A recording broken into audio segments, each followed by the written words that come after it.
Em poso en vaga de fam per exigir la declaració unilateral d'independència tant a Catalunya com a Escòcia. És una cosa que si cal explicaré els motius. Doncs endavant, sí. Mira, em poso en vaga de fam primer perquè tinc la certesa, a partir de 25 anys d'estar vinculat a l'independentisme i haver estat a la Federació Nacional d'Estudiants de Catalunya amb la gent que avui mana a Catalunya, com Oriol Junqueras o Rull, Oms i aquesta altra gent, tinc el convenciment, i basat en coneixements també de política internacional i en altres processos, de que Espanya no permet la independència de Catalunya. Estem en un procés que és fictici.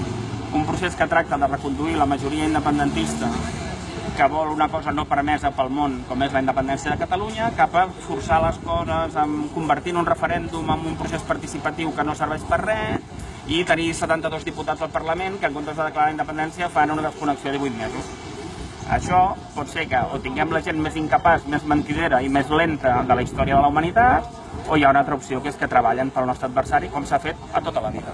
Es va infiltrar l'IRA, es va infiltrar ETA, es va infiltrar la Junta de Gran Tibidabo perquè acceptessin un vaixell encautat de 500 milions de pessetes en comptes de 3.000, es va infiltrar l'empresa on estava jo, que el comitè d'empresa els hi van donar 2 rals i ens van fotre 90 persones. És a dir, a la història de la humanitat, quan hi ha moltes persones representades per poques persones, i hi ha molts diners i interessos molt grans en joc, la infiltració és una cosa que no és de pel·lícula de ciència-ficció, és lo normal, és com es fa.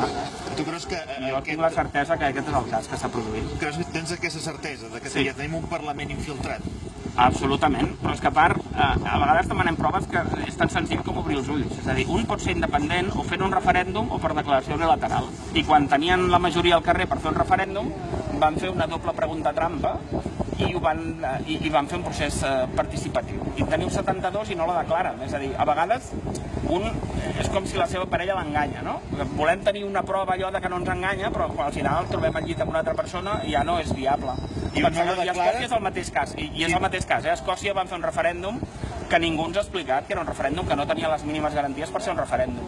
Ni enquestes a la sortida dels col·legis, ni custòdia de les urnes, i en comptes de comptar-ho a cada col·legi electoral, s'ho enduien lluny i ho comptaven allà. És a dir, allò va ser una topinada de tercer món.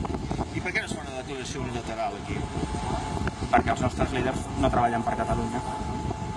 I no es farà una declaració unilateral perquè les mateixes persones que no són capaces de fer un referèndum per ser independents i ho converteixen en una pregunta trampa i un procés participatiu, home, si te la fa una vegada, esperar que els mateixos partits i organitzacions facin una cosa que és de molt més risc que una declaració unilateral, bueno, un s'ho pot pensar. Miri, jo, resumint, aquesta vaga de fam, jo vinc a fer com el nen del conte, que diu que l'emperador anava despullat, i ningú s'atrevia a dir que aquest emperador procés va despullat. I hi ha les organitzacions, els mitjans de comunicació en general, i no m'ho tinguis en compte, que fan com la cort en aquell conte, que ens diuen que sí, que anem encarrilats, i cada dia hi ha una notícia, i l'Empar cremant allò, i xiulem el rei i tal. Escolti, aquí la notícia és que no vam fer el referèndum que havíem de fer, i tenim 72 que diuen que la volen i no la declaren.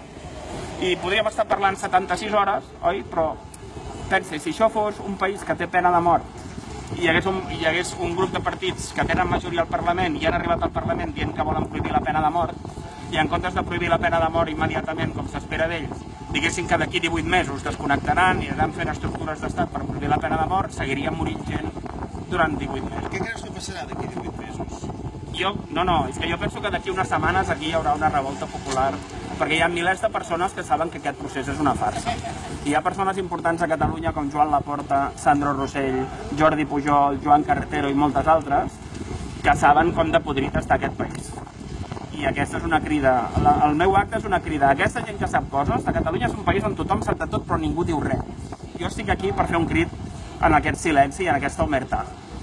No es pot pretendre amb somriures independitzar-se d'un estat que té a les esquenes el genocidi d'Amèrica, la Inquisició, Felip IV, Felip V, Franco i el Gal. No sé com ens hem deixat tots entrar en aquesta hipnosi col·lectiva, pensar que somrient un es pot independitzar d'un imperi colonial que té aquest currículum. Per tant, tu aquestes reunions de Puigdemont a Madrid i tot això? Miri, jo és com si veig una obra de Puccinellis. Els 2 Puccinellis els porta a Espanya, i si m'apura, a sota d'Espanya hi ha els Estats Units. O és com un partit dels Harlem Globetrotters, saps? El trist és que a Catalunya juguem eternament un partit, no sé si es coneix, la gent jove no ho coneixerà. Els Harlem Globetrotters és un equip americà que fa espectacle i fa trampes, diguem, i que acaba guanyant tots els partits. I fins que ara es van dissoldre, cansats de perdre, jugava contra un equip que es diu els Washington Diplomats, que sempre ha de perdre. El trist a Catalunya és que nosaltres som fans dels Washington Diplomats perquè ningú ens ha dit que els nostres no treballen per nosaltres, m'entén? I això és molt dur. I quan tu denuncies això, un ja es pot imaginar que si tinc raó que la tinc, m'amenacen, em persegueixen i em difamen, perquè una persona que té els nassos, d'anar contra aquest show de Truman, doncs no ho té fàcil. I jo no n'he sapigut més i no he trobat una altra manera que fer una vaga de fam indefinida per demanar que, tant aquí com a Escòcia, perquè hi ha molta relació, es declari la independència. Però al teu darrere qui hi ha? Ningú. Hi ha gent normal, perquè, mira, això ja em va passar... No ets cap partit ni cap... No, jo he passat per 4 partits, miri. Jo he hagut d'anar canviant de partit perquè jo no he canviat. Vaig estar un temps cura a Convergència i quan van fer president Aznar vaig marxar. Vaig estar un període cura a Esquerra i quan van fer Montilla president vaig marxar. Vaig estar a reagrupament un temps i quan persones infiltrades ho van rebentar una nit que ens van trencar la il·lusió, vaig marxar. I vaig entrar a Solidaritat amb il·lusió i quan infiltrats a banda i banda, que juguen per Espanya tots dos, van escenificar una escena de violència pràcticament al primer congrés de Manresa i van matar el partit, un cop havent trinxat ja Joan Laporta i reagrupament, vaig marxar. Per tant, miri, ja m'he fet totes les pantalles, això que es diu tant ara de fer-se, jo m'he fet totes les pantalles i és el contrari, jo he rebut amenaces i coaccions de gent que va sota les samarretes de tots aquests partits, perquè fa molt lleig dir que els nostres treballen per l'enemic, però la veritat és la veritat, encara que la defensi una minoria, encara que sigui d'una persona. Però aquesta vaga de fam la portaràs a terme o només és una escenificació del que tu penses? No, a Catalunya ja n'hi ha prou de escenificacions, perquè més escenificació que està 6 anys des de les consultes d'Arenys per haver fet un procés participatiu i parlar de crear estructures d'estat, i escolti, crear estructures d'estat sense tenir un estat és com voler marxar de casa als pares i construir-se el pis al rebedor de casa dels teus pares. Aquí es declara la independència i es fan estructures d'estat. Vivim un show de Truman on tot el que veiem és fictici perquè la gent no faci una revolució i declari la independència. La independència és una revolució i aquí el que hem creat és un modus vivendi. A Catalunya hi ha un munt de gent que viu de tenir un sou al Parlament o d'escriure llibres sobre la independència, articles, tertúlies i hasta de vendre marxandatge.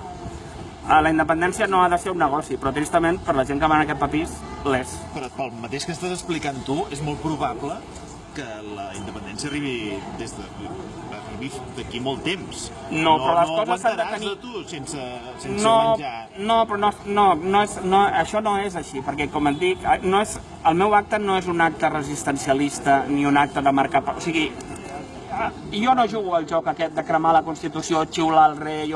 Miri, això ja ha passat. Nosaltres no som el Tíbet, que estan molt fotuts pobrets, o el Sàhara, que no podem fer les coses normals. És molt senzill. L'única notícia a Catalunya, que és la que tota la premsa li ha de dir, és que hi ha 72 diputats que tenen el mandat de declarar la independència i no la declaren avui i no la declaren Però tu demà. arribaràs fins al final. Però és que al final vol dir que guanyarem, perquè, com estic dient, aquí hi ha el règim de Ceausescu, o Mussolini, o el mur de Berlín van caure en uns dies. Aquí a Catalunya hi ha moltíssima gent que sap que tinc la raó, però no s'atreveixen a fer el primer pas. I creus que reaccionaran a resultes del que estàs fent tu? N'estic convençut, perquè hi ha molta gent que sap quina és la veritat. Hi ha molta gent que està cansada de tenir la col·lecció de samarretes de l'Assemblea Nacional. Hi ha molta gent que està cansada d'anar a dedicar caps de setmana a la independència i que els que han de fer... Miri, el poble té un 10. Hem fet les manifestacions més grans d'Europa després de la Segona Guerra Mundial. Hem votat en 700 consultes. Tenim majoria al Parlament. Vam anar a votar el procés participatiu. Hem fet tot el que es pot esperar de nosaltres i els partits s'han posat al davant per fer-ho descarrilar i no té més explicació. A vegades la veritat és molt dura i si pot anar de canto, si pot anar de cara. Jo és que sóc dels que va de cara, saps? I on t'ho faràs, això? Aquí? No, faré itinerant perquè jo renuncio a menjar, però a part no renuncio a la meva llibertat. Si algú vol posar en dubte, veurà el meu decaïment físic i si algú vol que un metge m'examini, cosa que trobaré molt forta. Jo penso que el meu independentisme fa molts anys que el demostro i en canvi hi ha gent que tenim per independentistes, com el senyor Mas, que el que ha fet per la independència és ser perdonat per Espanya el 2002 amb el tema de l'Inchester amb el seu pare, apunyalar l'Estatut una nit amb Zapatero amb nocturnitat i traïdoria, no fer un referèndum i fer una enquesta d'opinió a l'any 2014, no declarar la independència ara quan ho podia haver fet i comparar-nos amb Escòcia, quan a Escòcia resulta que el referèndum i tot el procés és igual de show de Truman que aquí. És molt dur que jo, em sembla que ho he demostrat sobradament la meva independència, i en canvi la gent que passa per independentista ens apunyala cada dia i són tinguts per herois. Però ara en quin pes estàs? No m'ho he mesurat. No m'ho he mesurat perquè no em Això preocupa. s'haurà de comparar a la llarga, Però és que realment no sé com transmetre-ho, perquè són aquelles coses que quan un té la informació i l'altre no el té és molt complicat. Em sembla que hi ha una persona que treballa amb vosaltres perquè té un llibre molt bo que es diu Al final se sabrà tot. Doncs el Xavier Bosch que pensi que al final se sabrà tot. I jo aguantaré tot el que hagi d'aguantar. Miri, a mi m'han amenaçat, m'ha costat família, salut. M'han trucat dient que em venien a buscar a casa, m'han intentat fer passar per... m'han fet de tot per defensar la veritat. Per tant, la meva vida ara no és essencialment pitjor pel fet de no menjar, que és els últims 2 anys i mig des que vaig fer un vídeo que es diu La pregunta trampa que mata la independència, que no va ser prou interessant perquè cap... És a dir, una mica del fet que jo estigui aquí, en part és culpa de tots els mitjans de comunicació a Catalunya que creuen que un vídeo donant una versió diferent del procés no és prou interessant. A veure si ara una vaga de fam fins a les últimes conseqüències és prou interessant. Molt bé, doncs escolta.